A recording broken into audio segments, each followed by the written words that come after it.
D'éminents orateurs sont passés avant moi. Ils ont parlé de plusieurs sujets, dont la personnalité du Saint-Esprit. Là-dedans, on nous a parlé de la Trinité, on nous a parlé des symboles du Saint-Esprit, de beaucoup de choses.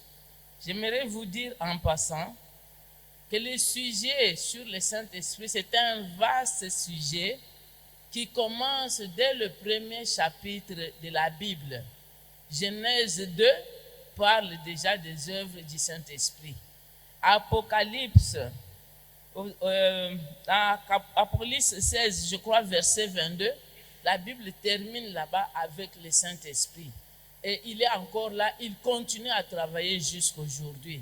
Amen, amen.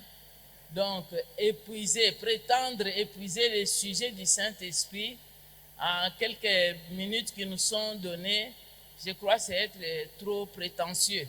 C'est rêver peut-être quelque part. Mais nous allons essayer, avec l'aide du Saint-Esprit, parce que c'est lui qui fait tout pour nous, de donner ce que nous pourrions donner avec lui. Amen, amen. Pour ceux qui étaient là le mercredi, ne soyez pas déconnectés. Nous avions déjà entendu le mercredi. Mercredi, ce n'est pas dimanche. Pour ceux qui étaient là et mercredi et vendredi ne sont pas dimanche. Aujourd'hui, c'est un autre jour. La parole de Dieu se renouvelle chaque jour. Sinon, on aurait déjà fermé la Bible. Parce que presque tout de la Bible a été dit, mais tout n'a pas été exploité. C'est pour cela que nous pouvons revenir sur la même chose. Les gens du monde ont dit la répétition, c'est la mère de la science. Donc pourquoi pas pour nous autres? Répéter aussi, ça nous aide à remémorer, ça nous aide à bien enregistrer en nous et à vivre la puissance de la parole de Dieu.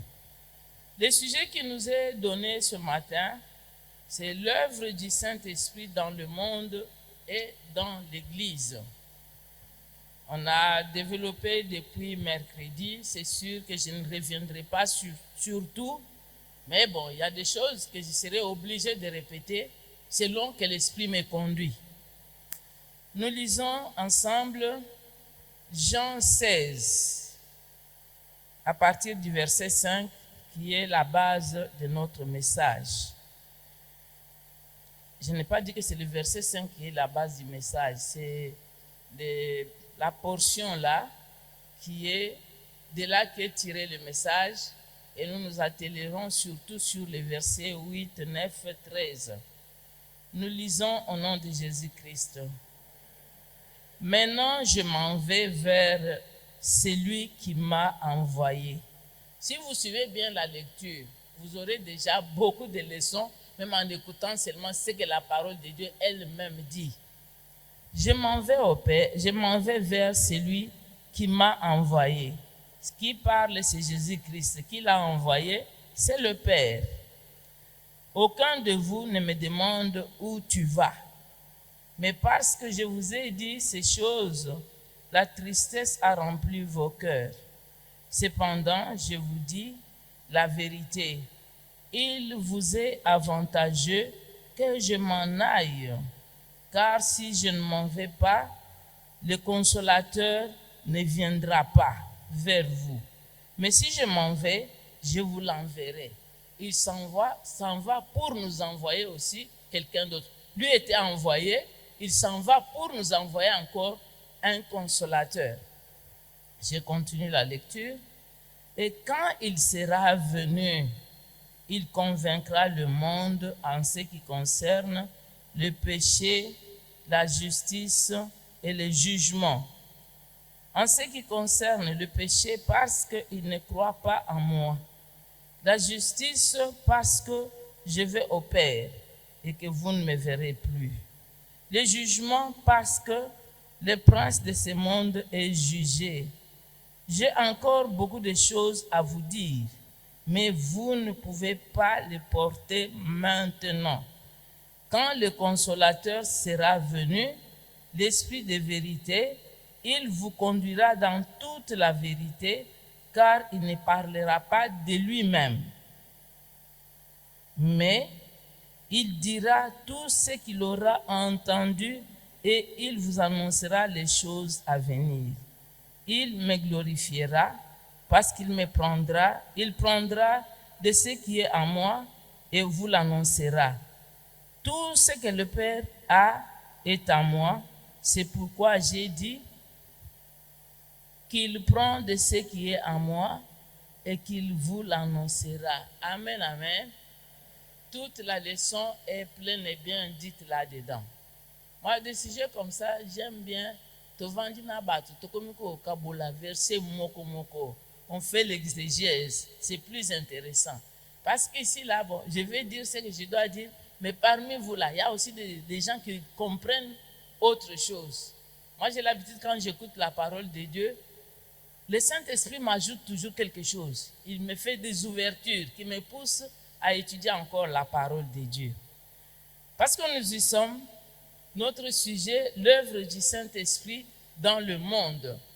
Là, c'est là que nous prenons expressément le verset 8. Parce que c'est là qu'est décrit la mission du Saint-Esprit. Jésus s'en va, il promet d'envoyer un défenseur, un consolateur. Les semeurs, quand il parle de... Comment semeur donne ce verset 8, il dit, quand il sera venu, il prouvera au monde qu'il s'égare au sujet du péché, qu'il s'égare de ce qui est juste et qu'il s'égare du jugement de Dieu. Le verset ici donne précisément, spécifiquement la mission du Saint-Esprit. Il est l'envoyé. L'envoyé ne vient jamais pour venir contempler. L'envoyé vient toujours. L'envoyé, c'est un messager. Il s'amène avec un message. Quel est le message que le Saint-Esprit a amené? Quelle est la mission du Saint-Esprit? Sa mission est définie par la Bible elle-même. Au verset 8, il vient, quand il sera venu, il convaincra le monde. Donc le Saint-Esprit vient pour convaincre le monde. Réfuter. Réfuter veut dire repousser un raisonnement en prouvant la fausseté du raisonnement précédent. C'est-à-dire tu avais ton raisonnement à toi. Qu'est-ce que le Saint-Esprit vient faire? Il vient vers ton raisonnement là. Il te prouve que ton raisonnement est faux. C'est ça, convaincre. Donc lui, il vient t'apprendre la vérité. Il t'apprend ce qui est vrai. Réfuter veut dire aussi persuader. Persuader, c'est-à-dire faire voir à quelqu'un, amener quelqu'un à un changement, lui prouver qu'il est dans le faux. Moi, je t'amène ce qui est vrai. Il y a beaucoup de croyances dans le monde. C'est là que le Saint-Esprit vient. Bien-aimés, je vous dis la vérité. C'est le Saint-Esprit qui amène les gens à changer de position. Il travaille où d'abord? Dans le monde. Il les amène à abandonner leur mauvaise vie pour venir vers un monde meilleur. Le monde dans lequel toi et moi nous nous trouvons maintenant. On nous a tirés aussi du monde pour nous amener dans un monde, pour changer de vie. C'est ainsi qu'on nous dit toujours, nous sommes dans ce monde, mais nous ne sommes pas de ce monde. C'est-à-dire quoi? Nous continuons à vivre dans le même monde là avec eux, mais par notre façon de vivre. Parce que nous avons changé de raisonnement. Parce que nous avons compris autrement les choses. Nous avons abandonné ce qui est faux. C'est pour cela qu'on dit, nous sommes dans ce monde, mais nous ne sommes pas de ce monde. Parce que nous n'irons pas vivre ailleurs tant que nous vivons. Amen, amen. Tant que nous vivons, c'est notre façon de vivre qui fait la différence entre ceux qui sont dans le monde et nous qui ne sommes pas de ce monde-là. Cette tâche est confiée spécifiquement au Saint-Esprit. Est-ce que ce n'est pas un privilège pour nous? C'est lui qui a reçu la mission. Il a toutes les capacités. Il sait comment il va faire pour convaincre. Donc, il n'y a que lui qui peut faire changer de vie à quelqu'un, la façon de voir de quelqu'un. okuti quelqu'un na kati na kindumba na ye na makasi na yo okochange ye eloko moko te akomona yo neti yo nde mobobe yuma, tu ne comprends rien. Mais le Saint-Esprit, il sait comment il fait pour faire changer la vie aux gens. Nous ne sommes que des véhicules que le Saint-Esprit va utiliser pour aller amener ce qu'il veut faire. C'est des gens, c'est chez les nécessités là. Il nous utilise comme des véhicules. Parce que nous sommes des véhicules. Nous avons besoin de son huile. Nous avons appris que l'un des symboles du Saint-Esprit, c'est l'huile. Donc, pour que nos véhicules ici puissent se déplacer sans accroc. Ce qu'on est tonga moko bato babundaka to kaka bitonga mususu babimisi na ba machette. Ceux qui babande ko tambola nango, ceux qui basombaki yango lokola toza pene na wenze. Ceux qui ekomaki ndenge nini. Baba babundaka na ba makombo na bango. Bomoni ba banzeto yo batambolaka nango wana babundaka nango. Pourquoi ils se battent? Parce qu'il n'y a pas l'huile. Ce sont des véhicules sans huile. Alléluia.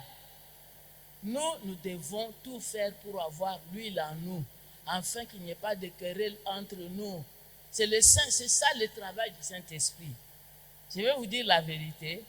Si vous attendez que je vous énumère comme ça, là, voilà le Saint-Esprit. Je le ferai à la fin. Mais comme j'avance là, je parle déjà de ce que le Saint-Esprit fait. Amen, amen.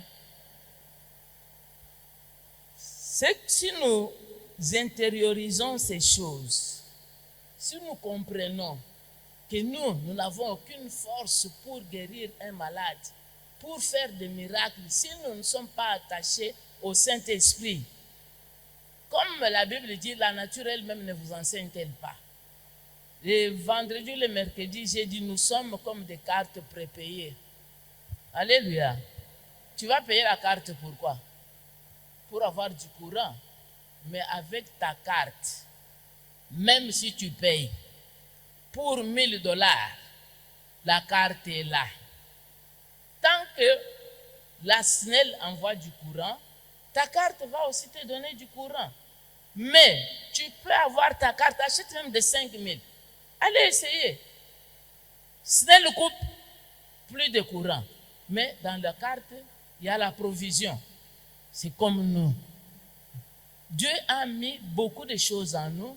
Quand il nous a créés à sa ressemblance, il y a beaucoup. Il a mis tout en nous, même sa divinité est en nous. Mais tant que nous ne sommes pas attachés au Saint-Esprit, nous ne pouvons pas fonctionner comme il se doit. Nous allons être mécaniques. Nous allons être mécaniques. Ne soyons pas des cartes prépayées seulement, mais je préfère être de la SNEL. Ceux qui ont acheté des cartes prépayées parfois regrettent pourquoi je ne suis pas resté seulement à la SNEL, parce qu'il n'y a pas d'avantage. Tu payes, mais quand la SNEL coupe, tu n'as plus rien. Donc, c'est comme nous. Notre SNEL, c'est le Saint-Esprit. Alléluia. La Bible est claire. Aimons lire la Bible. Ésaïe 26, 12 dit, soyez en paix. Nous sommes en paix. Parce que tout ce que nous faisons, c'est Dieu qui l'accomplit pour nous. Qu'est-ce que cela veut dire? Si je sais que c'est Dieu qui fait tout pour moi, je ferai les choses vraiment avec la paix du cœur. Cela veut dire aussi que je peux commencer quelque chose, mais si Dieu n'intervient pas, je n'irai pas jusqu'au bout.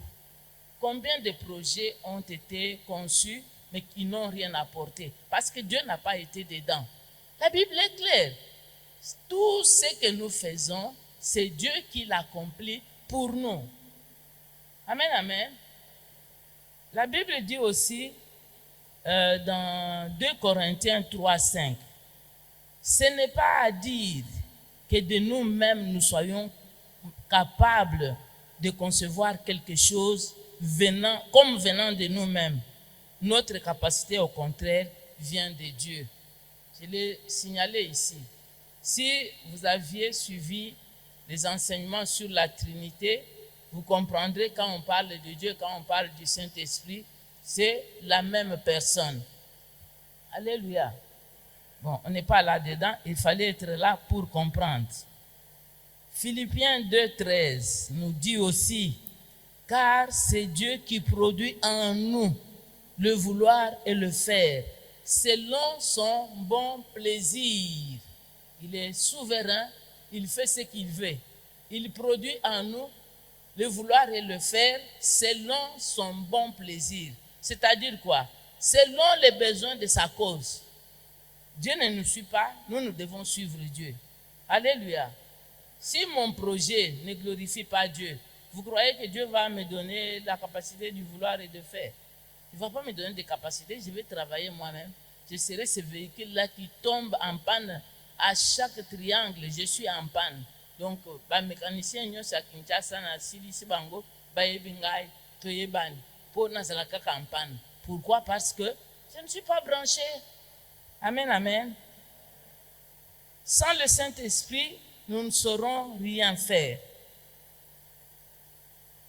Tant que nous serons branchés, nous pourrons travailler avec lui, comprenons que nous ne sommes que des instruments entre ses mains. Cela est merveilleux parce que dans ma compréhension, le Saint-Esprit m'a appris que c'est une très bonne chose qui va nous préserver de beaucoup de choses. D'où viennent les hérésies? Le grand fondement de l'hérésie, c'est l'orgueil. Pourquoi? Parce que la personne cherche à impressionner, à faire. Tu vas écrire une nouvelle Bible. Qui vient de toi-même. Ça ne va rien produire. Et si on comprend que ce n'est que par le Saint-Esprit que nous sommes utilisés, nous serons préservés de l'orgueil. Malheur à ceux qui vont dans les maisons de féticheurs pour aller chercher l'onction. L'onction ne peut venir nulle part que du Saint-Esprit. Alléluia. Tout ce que nous pouvons faire comme œuvre de Dieu, même la beauté ici du temple, sans le Saint-Esprit,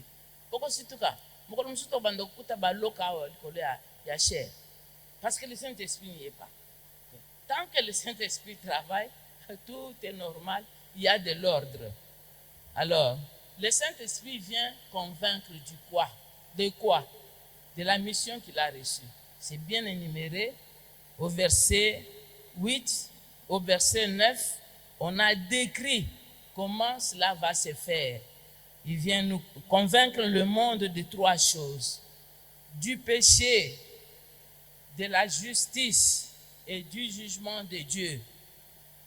Il dit du péché au verset 9, vous irez relire. Au verset 9, il dit du péché parce qu'ils ne croient pas en moi.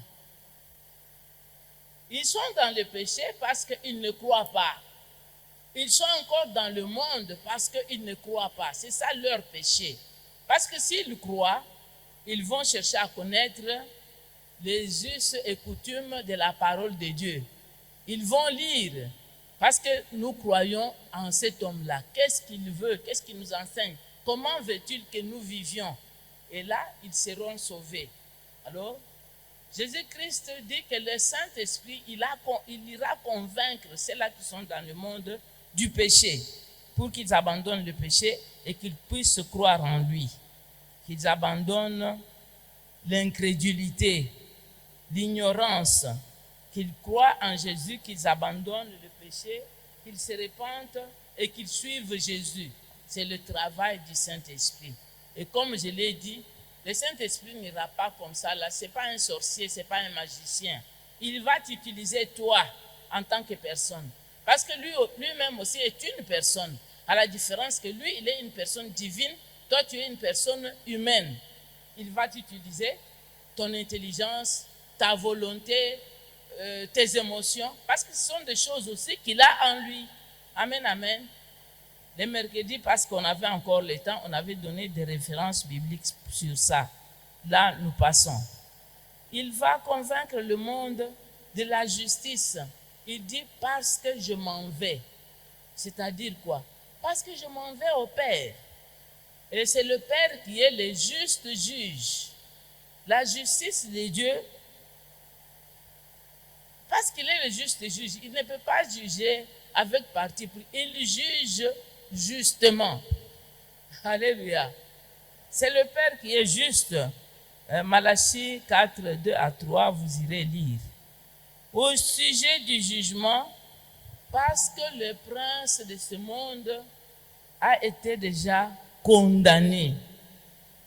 La Bible nous dit, Romains 8, il n'y a point de condamnation pour ceux qui sont en Jésus-Christ.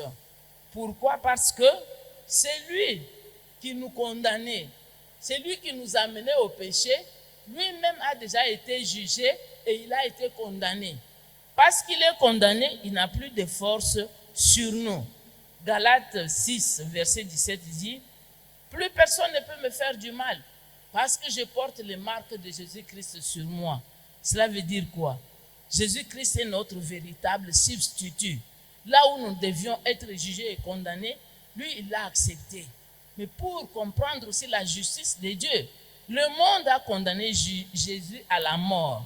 Mais Jésus-Christ, Dieu l'a justifié en le ressuscitant de la mort. Amen, amen. Vous comprenez comment Dieu fonctionne. Si tu vas devant les juges de ce monde, il n'a que deux voies. Soit te condamner, soit t'acquitter selon ce que tu as fait. Mais c'est Dieu, ça ne se passe pas comme ça. Dieu ne nous condamne plus parce que son fils a été condamné. Au contraire, il fait quoi? Il prend tout sur lui. Mes fautes là, mes défauts, mes erreurs, mes mensonges, tout, il prend sur lui. Et moi, je suis acquitté au nom de Jésus-Christ, la justice de Dieu. Et si le Saint-Esprit convainc le monde de ces choses, nous devons aussi les apprendre. Comment parler à ceux qui sont dans le monde, qui sont perdus, des assassins, des criminels. Quand tu les vois, tu dis, en tout cas, non. Recours au Saint-Esprit. Le Saint-Esprit sait comment il va le convaincre, comment il va les toucher, comment les sorciers arrivent à abandonner la sorcellerie pour venir à Christ. Ce n'est pas par la force d'un homme. Alors, un bon conseil, ne nous tapons pas la poitrine devant nos réussites dans l'œuvre de Dieu. Nous ne devons pas nous taper la poitrine, que l'orgueil ne nous emporte pas, parce que la Bible dit, l'orgueil précède la chute. Si tu te lances dans l'orgueil, dans moi j'ai fait, moi quand j'avais dit, moi quand j'étais, pourquoi tu nous parles au passé? Fais-le maintenant, nous voulons aussi voir. Amen, amen. Ah, tu n'as pas changé. Si ça dépend que de toi, fais-le maintenant. Nous voulons te voir, nous voulons vivre aussi ces miracles-là. Pourquoi tu parles seulement au passé? Tu es devenu pacifiste, pas pacifiste de la paix, pacifiste du passé. Alléluia. Ah, Dieu est bon. Dieu est bon. Il ne nous a pas choisis pour rien. Il nous a choisis pour nous utiliser. Restons attachés à lui. Soyons remplis de la puissance du Saint-Esprit pour pouvoir faire ce qu'il veut que nous fassions pour lui. Mais prenons conscience que c'est le Saint-Esprit qui fait tout. J'ai eu quand même des questions des gens, c'est-à-dire que nous n'allons rien faire. Ça, c'est mal comprendre la leçon. Je ne viens pas donner toutes les leçons ici. J'ai mon objectif que je vais atteindre sur ce que j'ai dit. Mon objectif, c'est vous faire comprendre que vous n'êtes que des instruments. Alléluia. Ah, l'instrument aussi doit être propre. L'instrument doit être apte à être utilisé. Tout ça, ce sont des leçons à apprendre, mais on ne peut pas avoir tout dans une même séance.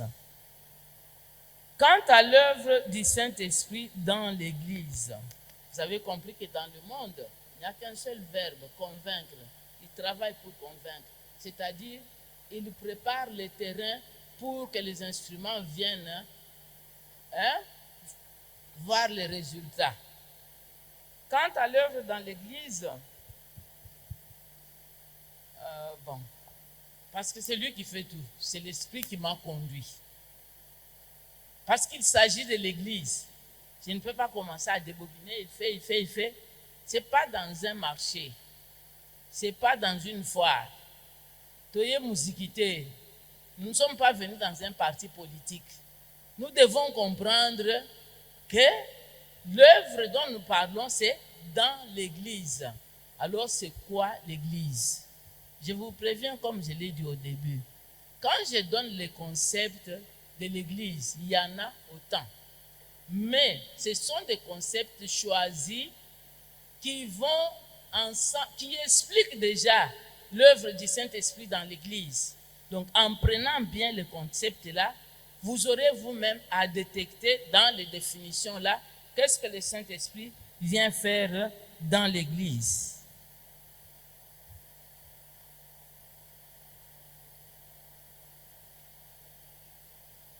Ce sont ces concepts-là, en les comprenant, qui nous disposent à comprendre ce que le Saint-Esprit vient faire à l'Église. Premier concept. L'Église est le temple de Dieu et du Saint-Esprit.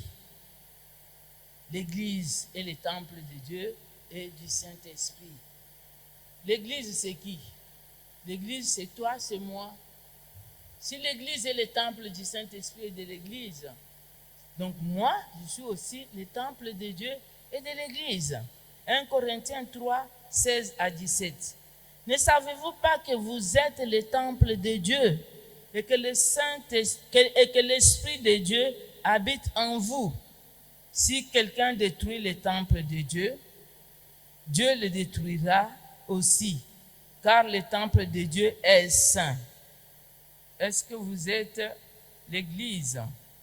Vous êtes le temple de Dieu. Que chacun sache dans tout ce qu'il fait et dit, moi ici je suis le temple de Dieu. Si j'entre dans l'Église, n'est pas un ensemble de groupuscules de gens qui se réunissent pour faire des complots, qui se réunissent pour critiquer. Il y en a même qui se réunissent dans leurs critiques, qui collent des noms aux gens. Hein, Maman Dada? Ce n'est pas un ensemble de groupuscules de gens. C'est un ensemble de ceux qui ont quitté le monde pour suivre Jésus-Christ. Toi, tu as quitté le monde avec tes paquets du monde. Mais tu te charges toi-même. Tu te détruis toi-même. Amen, amen. Nous sommes le temple de Dieu et le Saint-Esprit habite en nous. Acceptons. Et cela va nous aider à éviter beaucoup de petites choses, comme les catholiques, les péchés véniels et les péchés mortels. Non, chez nous, il n'y a pas de petits péchés, de grands péchés. Péché égale péché. Péché, c'est toute transgression de la loi de Dieu. Tout ce que tu fais qui est contraire à la loi de Dieu, c'est un péché. La Bible dit, le père du mensonge, c'est le diable. Quand tu mens, tu fais quoi? Quand tu mens, tu fais quoi? Tu pêches. Tu donnes à manger au diable. Donc c'est lui ton Dieu. Amen, amen. Ah. Quand on dit l'œuvre du Saint-Esprit dans l'Église, cela semble être hors de nous. Alors que l'Église, c'est nous-mêmes. Quand on dit l'œuvre du Saint-Esprit dans l'Église, vous êtes là pour écouter. C'est le Saint-Esprit. Alors ça, dans l'Église. Ce qu'il fait à l'Église, il le fait en toi. Parce que l'Église, c'est l'ensemble de nous tous là. C'est ça l'Église. Amen, amen. Deuxième concept, l'Église est une communion spirituelle. Une communion spirituelle, c'est-à-dire, nous communions ensemble pour ne faire que ce que l'Esprit veut que nous fassions. Voilà pourquoi parfois l'Église est réticente devant certaines choses. Là, je parle de l'Église en tant qu'organisation. Les responsables, parfois, vous proposez certaines choses, vous voyez qu'ils refusent. C'est-à-dire que ce sont des choses qui ne touchent pas à l'esprit. Parce que l'Église est une communion spirituelle. C'est-à-dire une communion avec l'esprit et par l'esprit pour l'esprit. 2 Corinthiens 13, 13. Et ce concept sous-entend 4 choses. La première chose, la présence de l'esprit. Luc 11, 13. Allez lire. La deuxième chose, l'unité de l'esprit. Éphésiens 4, 4. Il y a un seul esprit, un seul corps, un seul Dieu. Troisième chose, le baptême de l'esprit et dans l'esprit. Alléluia. Le baptême de l'esprit et le baptême dans l'esprit. Acte 1, 5. La quatrième chose.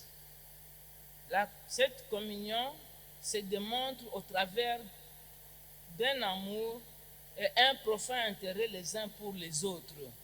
C'est-à-dire, nous devons nous aimer les uns les autres, comme c'est dit dans Jean 13, 34 à 35.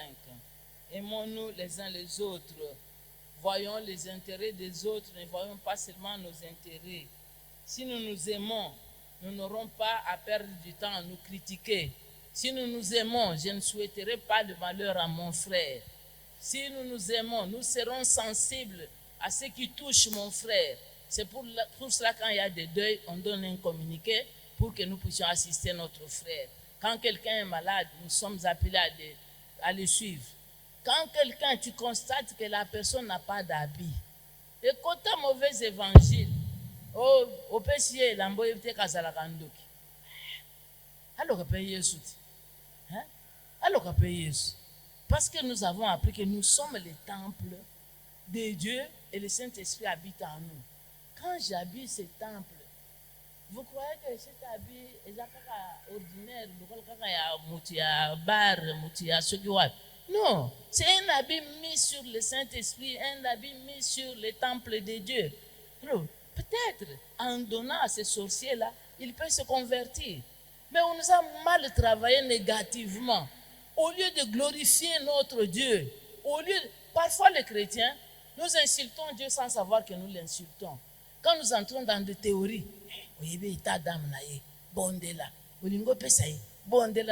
c'est vrai. C'est vrai. Moi, j'aime bien notre pasteur quand nous entrons dans la voiture. Je sais qu'il avait déjà prié à la maison. Au bureau, il a prié. Mais quand nous entrons dans la voiture, on ne démarre pas tant qu'il n'a pas prié. Ce n'est pas mauvais. C'est positif. Mais il y a des prières négatives.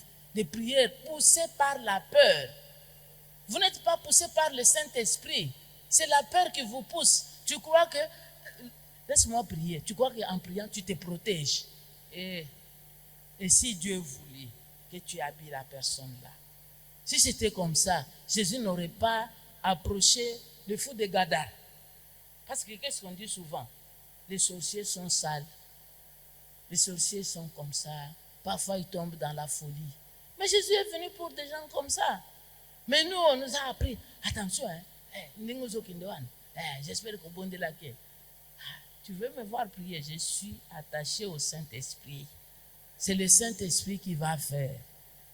J'espère que je me fais comprendre. Je ne condamne pas la prière, mais je refuse la prière poussée par la peur, sous la pulsion de la peur. Non.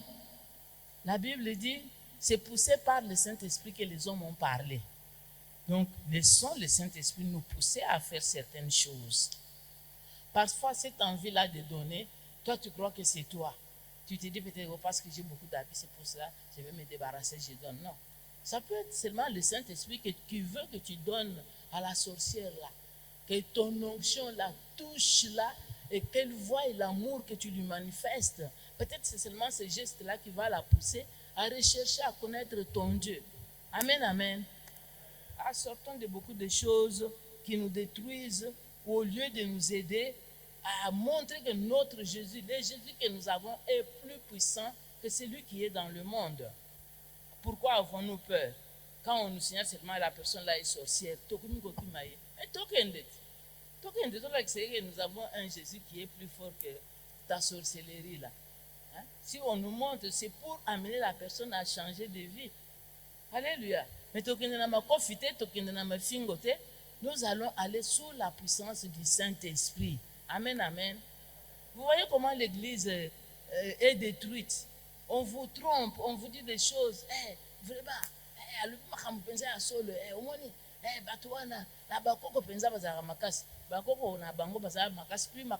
Jésus. Soyez bénis au nom de Jésus. L'église, troisième concept, l'église est un ministère spirituel. Beaucoup de gens sont sensibles au mot ministère. Ici, ministère, je fais allusion au service. Donc, c'est un service spirituel. Parce que si je dis est un ministère, donc prenez l'évangile les un ministère. Bon, non. Prenez ministère comme service. C'est un service spirituel. Ce service spirituel s'exerce à travers l'utilisation des dons donnés par le Saint-Esprit. Il s'exerce comment?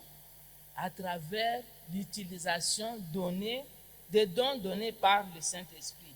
Romains 12, 6, Éphésiens 4, 11.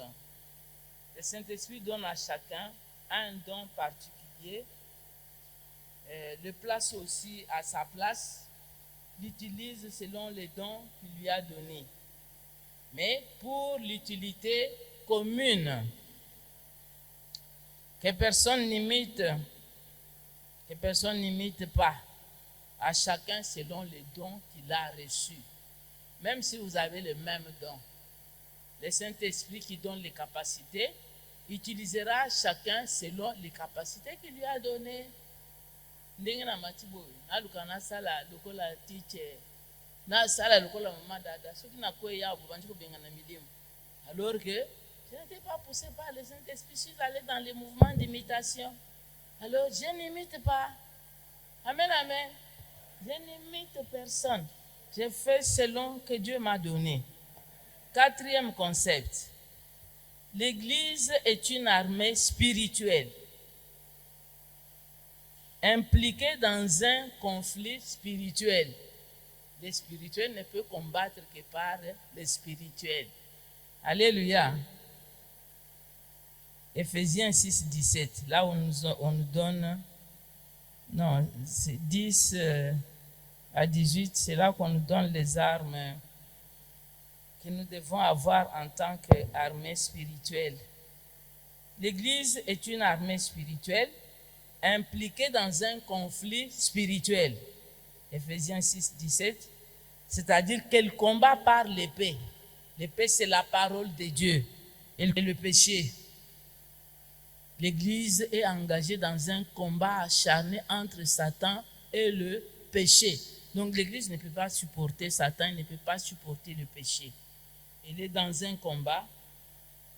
L'esprit qui remplit l'Église est comme un guerrier brandissant la parole de Dieu, la parole vivante de Dieu. Vivante pourquoi? En fonction de la situation qui est devant elle, en fonction du combat. Il y a plusieurs sortes de combats. Donc devant tous les combats, on ne sortira pas la même parole.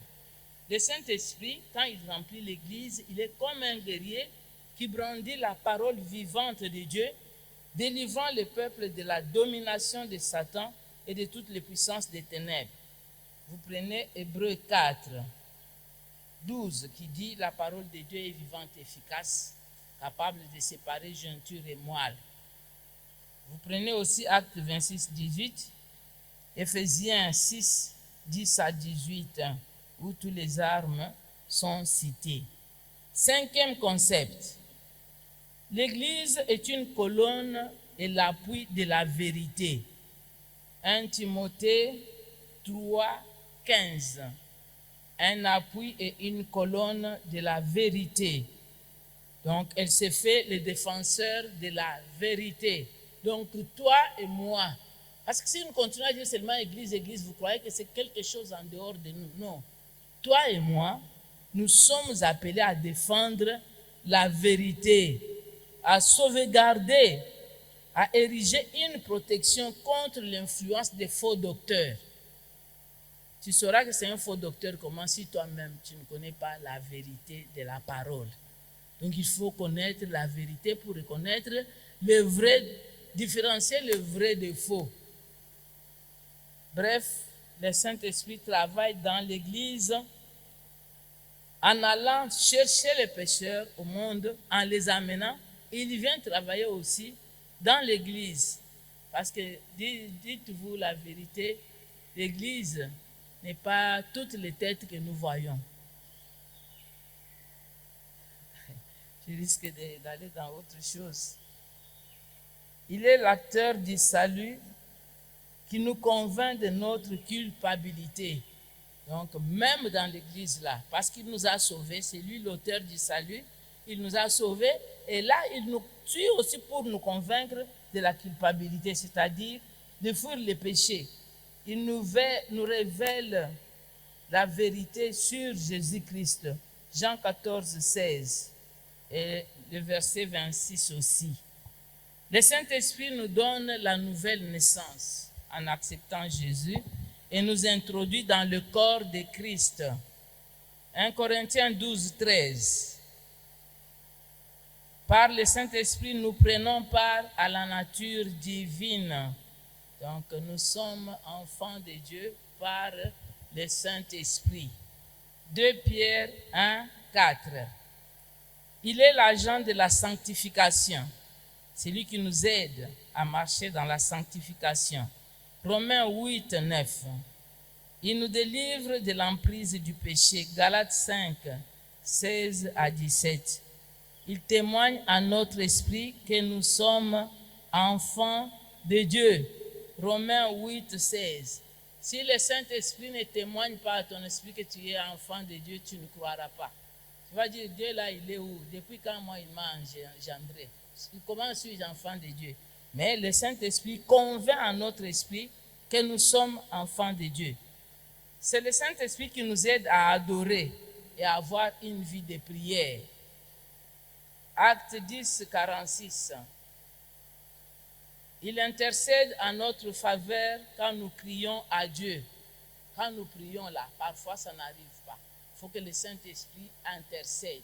C'est lui qui amène les paroles qui conviennent à Dieu. Romains 26, 27. Il crée en nous un caractère chrétien. Et ce caractère chrétien glorifie Jésus-Christ. Nous avons l'habitude de dire brièvement, Saint-Esprit, viens, glorifie Jésus-Christ en nous. C'est-à-dire, viens faire quoi? Viens travailler sur notre caractère. Donne-nous un caractère chrétien afin que Christ soit glorifié. Que nos vies puissent glorifier Jésus-Christ. Galates 8, 22, 23. Il est notre divin professeur. Il est le meilleur enseignant. C'est lui qui nous enseigne. C'est bien dit dans Jean 16, 13. Je vais le lire pour la bonne compréhension. Quand le consolateur sera venu, l'Esprit de vérité, il vous conduira dans toute la vérité. Il ne parlera pas de lui-même, mais il dira tout ce qu'il aura entendu et il vous annoncera les choses à venir. Il me glorifiera parce qu'il prendra de ce qui est en moi et vous l'annoncera. Tout ce qui est au Père est en moi. Amen, amen. Si le Saint-Esprit, Dieu qu'il est, il me dit que ce qu'il a pris de Jésus, à combien plus forte raison, nous ne chercherons-nous pas à prendre du Saint-Esprit. Donc tout ce que nous devons dire, tout ce que nous devons faire, nous devons le prendre de là. Le meilleur enseignant, lui, nous l'appelons meilleur, mais il ne prend que de chez Jésus. Il répand l'amour de Dieu en nous. Romains 5, 6. Si nous nous aimons, c'est par le Saint-Esprit. Il nous révèle Jésus et nous amène dans une intimité avec lui. Jean 14, 16 à 18. Jean 16, 14. Il nous oint de sa puissance, de son huile fraîche. Il nous aide, il nous donne la joie, il nous donne la paix. Enfin, c'est lui l'agent responsable des services dans l'Église. Amen, amen. C'est lui l'agent responsable des services dans l'Église. Il donne aux croyants les capacités nécessaires pour servir et rendre témoignage, selon les dons que lui-même a donnés. Pourquoi lui devient responsable des services dans l'Église? Parce que c'est lui qui sait à qui il a donné les dons, quel don il lui a donné, pour quel service. Vous voyez le travail du Saint-Esprit? il nous parle au travers des Écritures. Alléluia. Comme je parle là, c'est moi qui ai écrit la Bible. Non, la Bible a été écrite. Le Saint-Esprit nous parle au travers des Saintes Écritures. Il pousse les hommes à parler. 2 Pierre 1, 21. En conclusion, nous devons être conscients de ce que le Saint-Esprit fait comme travail dans le monde et dans l'Église. Nous devons prendre conscience pour que nous soyons poussés à être branchés, que nous voyons la nécessité d'être branchés au Saint-Esprit. Parce que sans le Saint-Esprit, nous sommes comme des hommes animaux.